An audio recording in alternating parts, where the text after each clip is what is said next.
What does that mean? Go ahead. Okay, we're live. That's good. All right, good evening, everybody. David Paul with you in the KHOU 11 Weather Center.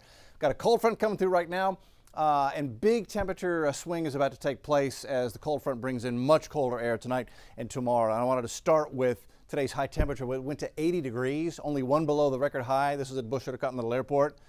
Record high is 81, set in 2000. By the way, record low today is 10, set back in 1940, so it can be warm or cold this time of the year. Hobby Airport had a high of 82, was it, Tim? 82 at Hobby, new record there. And so we really warmed up today, but things are about to change big time. In fact, you can see the cold front now pushing into our northwest counties, and College Station has dropped to 57 degrees, while we're still 73 at Hobby, 73 in Sugar Land, ahead of the front.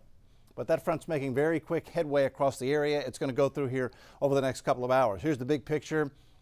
Dallas is down to 43. It's down to 24 in Amarillo. 20s up across Oklahoma and Kansas, and that's some of the cold air that is coming in our direction. Our severe thunderstorm watch has been allowed to expire for southeast Texas. It's still in effect for Lake Charles and Lafayette and portions of Louisiana and far east Texas. Winter storm watches and warnings are in central and south central Texas. This is where computers today decided it was most likely that they would see enough winter weather, sleet and snow, to cause perhaps some travel problems.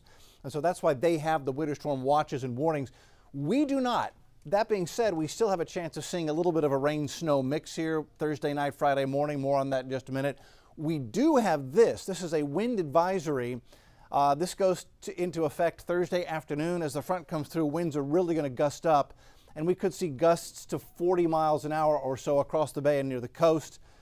It's probably not enough to cause any type of serious power outage issues, but be advised, especially for small craft, the wind is really going to be gusting there as the front blows in this fresh north wind. Here's the latest radar composite, and if you look carefully, right there, see that little line of showers? That's the actual leading edge of the cold front. And ahead of it, we've got these showers and thunderstorms. But the dynamics that brought us the threat for severe storms earlier in the day looks to have weakened just enough so that we've lowered the boom on our severe thunderstorm watch. But still some strong thunderstorms now, Columbus to Katy to Spring up to Lake Conroe and pushing up across Lake Livingston and just north of Liberty. And that line will push through and across the area to Galveston as we head through the evening hours here. Closer view right now, 7:30. Katy getting a thunderstorm right now. Just north of Garwood, a thunderstorm. Prairie View, showers there. Conroe's got a thunderstorm over the lake. 1097 Bridge is a little bit of a wet drive right now. Livingston's getting wet. Cleveland, you guys have scattered showers up 59. But again, nothing severe, but that could cause a little bit of ponding on some of the roadways. Here's a better look at Livingston to Corrigan to Lufkin, where Lufkin has a thunderstorm right now. And all of that racing northeast at about 25 miles an hour. The individual storms as the whole line moves southeast at about 25 to 30. It's coming through pretty quick. We look at the Futuretrack by 8 o'clock, line of storms about where it is right now, but pushing a little bit further into Harris County. We head into midnight tonight. The front should take the line of storms with it as it moves off the coast around midnight. And notice temperatures dropping into the 50s and 40s very quickly behind that front. We go into Thursday morning. It's cloudy, it's breezy, it's cold. Winds may gust to 20 or so even tomorrow morning. And temperatures in the 30s and 40s. College Station near freezing tomorrow morning. The rest of the area cold but above freezing. You'll want to bundle up tomorrow. And then we begin to get into that time where we might see a little bit of a frozen mix, a little bit. This is the way Futuretrack sees the radar going into Thursday 4 in the afternoon. Light, cold rain with temps in the 30s across Harris County. But notice the little blobs of yellow here. So that is the model indicating that we may see some pockets of heavier rain. Temperatures 39, 36 degrees. And just not too far above the surface, we've got temperatures that are dropping a little bit below freezing. And so when you get the heavier rain and that type of a temperature regime, it can pull down that colder air aloft, and that can cause little ice pellets to form, sleet pellets. So it would not surprise me at all if Thursday afternoon at 4 o'clock you're traveling west on I-10 and you're in the rain and you hear a little tick, tick, tick, tick, tick on your windshield. That would be a little bit of sleet mixing with the rain. And that is what we will see, I think, a chance for off and on through Thursday into Friday. This is Thursday night at 10 p.m. Cold rain, but any little bursts of heavier rain could contain some sleet. We go into Friday, 4 a.m. in the morning. So in the wee hours of Friday morning, that's when we may see a few snowflakes mix in with a little bit of cold rain. From Conroe to Cleveland, from Tomball to Busher to Cottonwood Airport, Spring, Woodlands, Kingwood, Dayton, Columbus, Sugar Land. What falls should be very, very light. Temperatures near freezing should not cause any of this stuff to stick on roadways. So it looks like any type of travel issue that this has the potential to cause would be very minimal. In fact, we heard from TxDOT that they're kind of just keeping their crews on standby for now. They're not out doing de-icing across southeast Texas. They're on standby. But at the moment, they're looking at the same models we are, and it just doesn't look that impressive. This would be very, very light. This would be a fun type of a little snowfall if we got it, a little flurry with nothing sticking. And then going into Friday, 7 a.m., still a chance for a little band of snow flurries mixing with some cold rain. El Campo to Sugar Land to downtown Houston to Baytown, Pasadena, Malt Bellevue, Dayton, Liberty, and off into East Texas.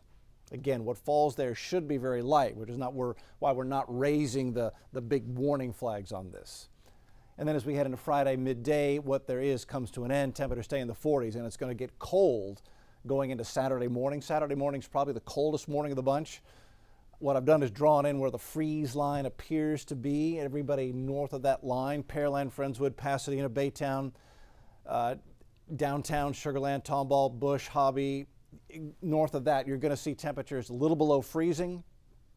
Not a hard freeze, but a light freeze. But if you've got tropical plants, if you've got succulents, maybe someone gave you a little cactus basket for Christmas, pull it inside so it doesn't get damaged. Make sure pets have a warm place to go and some food and some water, and make sure the people are staying warm as well. Saturday morning, 6:30 a.m. is the coldest morning of the bunch, and the cold weather looks to stick around for several days. 6 to 10 day outlook from NOAA has it below normal from the edge of the Rockies all the way to the East Coast. That includes Dallas and Houston. And as we look at this evening's forecast, good chance for thunderstorms as that front goes through. 70% chance through 9 o'clock, transitions to the coast by 11 o'clock and midnight, then off the coast after midnight.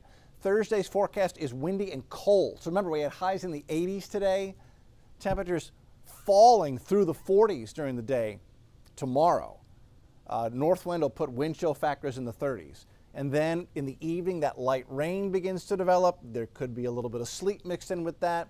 As we look at the extended, it is a 60% chance for light rain, maybe a little winter mix Thursday night, 30% chance for a little frozen mix Friday morning. Again, so light that at the moment we're not anticipating any type of travel issues. Sorry, kids. And then we go into Saturday and Sunday, low 29 Saturday morning, low 37 Sunday morning. It's a cold but gorgeous winter weekend for Houston. And then we never really warm up that much next week. 43-59 Monday, 44-62 Tuesday, 41-58 Wednesday. Notice the wind shifting from southeast back to north Monday into Tuesday. That's another front coming in to reinforce the chilly conditions. So it is full-blown sweaters and jackets and coats starting late tonight and through the weekend and for the next 7 days. And that is where we stand right now. So strong thunderstorms this evening, and then Thursday night into Friday, a slight chance for a little bit of a winter mix, but at the moment, it does not look like any type of an emergency. Oh, and by the way, these temperatures are not nearly as cold as what happened back in February with the big freeze and the power outages. So at the moment, we're not anticipating any type of repeat of what happened back in February. Clearly, we'll keep an eye on that, but temperatures aren't nearly as cold. We had temperatures dropping down to the teens and single digits with that one back in February. That's where we stand right now. Live update. Tim and I will be live on the 10 o'clock news tonight on KHOU 11 News at 10. We will see you then for the latest model updates.